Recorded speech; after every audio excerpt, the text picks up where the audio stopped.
আসসালামু আলাইকুম রহমতুল্লাহি ওয়া বারাকাতুহু। আলহামদুলিল্লাহি রাব্বিল আলামিন। নাহমাদুহু ওয়া নাস্তাঈনুহু ওয়া নাস্তাগফিরু বিহি ওয়া নাতাওয়াক্কালু আলাইহি ওয়া নাউযু বিল্লাহি মিন শুরুরি আনফুসিনা ওয়া মিন সাইয়্যাতি আমালিনা। من يهد الله فلا مضل له ومن يضلله فلا هادي له ونشهد أن لا إله إلا الله وحده لا شريك له ونشهد أن سيدنا ومولانا محمدا عبده ورسوله. ما كان محمدا أبا أحد من رجالكم وخاتم النبيين وكان الله بكل شيء عليما. إن الله وملائكته يصلون على النبي يا أيها الذين آمنوا صلوا عليه وسلموا تسليما.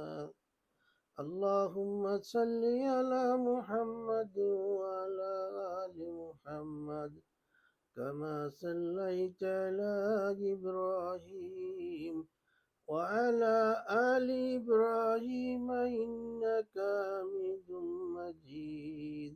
اللهم بارك على محمد وعلى آل محمد كما باركت على إبراهيم وعلى آل إبراهيم إنك حميد مجيد.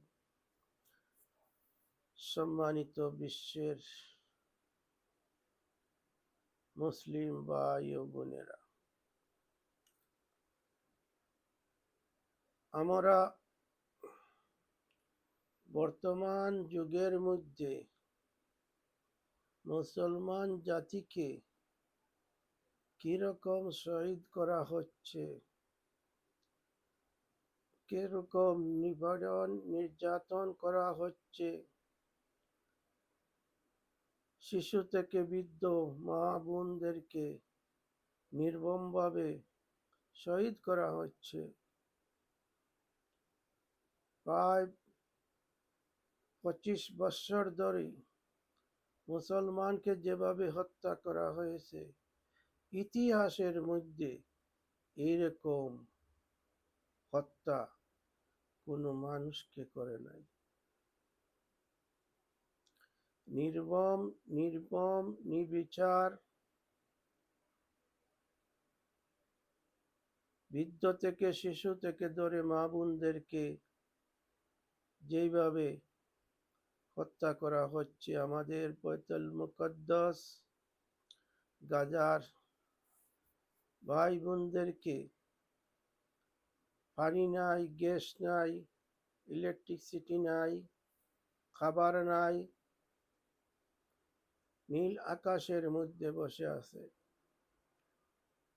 প্রিয় মুসলিম ভাই ও বোনেরা, আমি তোরা সামান্য কথা বলবো, আপনারা গুরুত্বভাবে শুনবেন। আমরা এক আল্লাহকে বিশ্বাস করি, আর আমাদের আখেরি নবী বিশ্ব নবী জনাবে মুহাম্মদুর রাসূলুল্লাহ সাল্লাল্লাহু আলাইহি ওয়াসাল্লামের অনুসরণ করতেছি। আমরা আল্লাহর বান্দা, রাসূলের উম্মত, মুসলিম সব ভাই ভাই।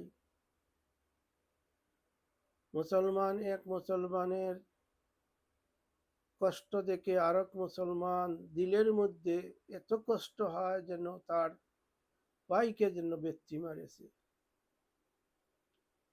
প্রিয় মুসলিম ভাই ও বোনেরা, আমাদের ইসলামের মধ্যে নবী করিম সাল্লাল্লাহু আলাইহি ওয়াসাল্লাম যেইভাবে ইবাদত করার জন্য বলেছেন,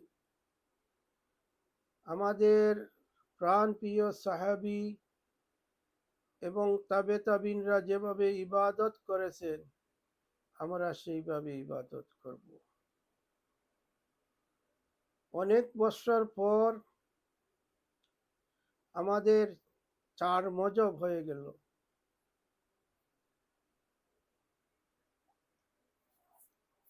কিন্তু আমরা এক মুসলমান আর মুসলমানের ভাই। ইমাম আবু হানিফা রহমতুল্লাহ আলাইহি, ইমাম শাফি রহমতুল্লাহ আলাইহি, ইমাম শাফি রহমতুল্লাহ আলাইহি, ইমাম মালিকি রহমতুল্লাহ আলাইহি, ইমাম হাম্বলি রহমতুল্লাহ আলাইহি, তারা মানুষকে দিনের জন্য ডেকেছেন এবং কোরআন এবং হাদিস দিয়ে মানুষকে বোঝাচ্ছে, কিন্তু নয় সুন্নি, ওয়াহাবি, শিয়া, নানান ধরনের বিভিন্ন ধরনের ডিভাইডেড হয়ে যে যেইভাবে তার মতো আমল করতেছে, কিন্তু সেই আমল কামে আসবে না। আমাদের মুসলমান আলিম উলামারা যারা দাওয়াত দিতেছেন, তাদের উদ্দেশ্য ভালো, কিন্তু এর মধ্যে দুষ্ট এবং ইসলামকে ধ্বংস করার জন্য বিদেশি দেশের টাকা নিয়ে তারা আস্তে আস্তে ইসলামকে যেভাবে ধ্বংস করা যায় সেইভাবে তারা পদক্ষেপ নিয়েছে, আমরা বুঝতে পারি নাই। বোঝার হলো দৃষ্টান্ত দেখেন, এক মুসলমান আর মুসলমানের ভাই, কিন্তু মুসলমান দেশের উপর আক্রমণ হলে আর মুসলমান দেশ এই কথাই বলে না। কারণ কি? কারণ ইমানের কমজোরি। আমাদের উলামায়ে কেরামরা যারা সঠিক, তারা তো দাওয়াত দিতেছেন, এর মধ্যে কেউ বানাচ্ছে ইমামের মজহব নিয়ে, বলতেছে যে আমি আবু হানিফার মজহব মানি, তাতে আপত্তি নেই, কিন্তু কেউ ওয়াহাবি, কেউ সুন্নি, কেউ শিয়া, নানান ধরনের একজন আরেকজনকে গালি দিতেছে। কারণ কি? সে বলতেছে আমার কথাগুলা সঠিক, অন্য পার্টি বলতেছে আমার কথা সঠিক, কিন্তু তোমার কথা সঠিক, আমরা কোরআন এবং হাদিস দেখব, আর কোরআন এবং হাদিসের মধ্যে রাসূলুল্লাহ এবং সাহাবীরা যেভাবে আমল করেছেন সেইভাবে হলে আমরা আমল করব, কিন্তু অন্যথায় কোনো আমল করব না। আমাদেরকে বিভক্ত করেছে বিদেশি টাকা নিয়ে,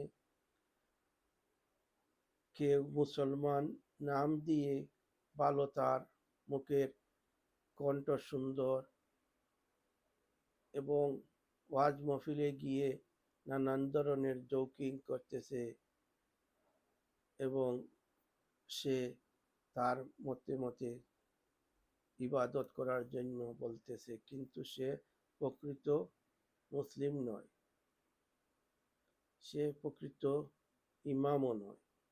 কারণ সে মুসলমানকে ধ্বংস করার জন্য টাকা নিয়ে সে এইগুলা করতেছে।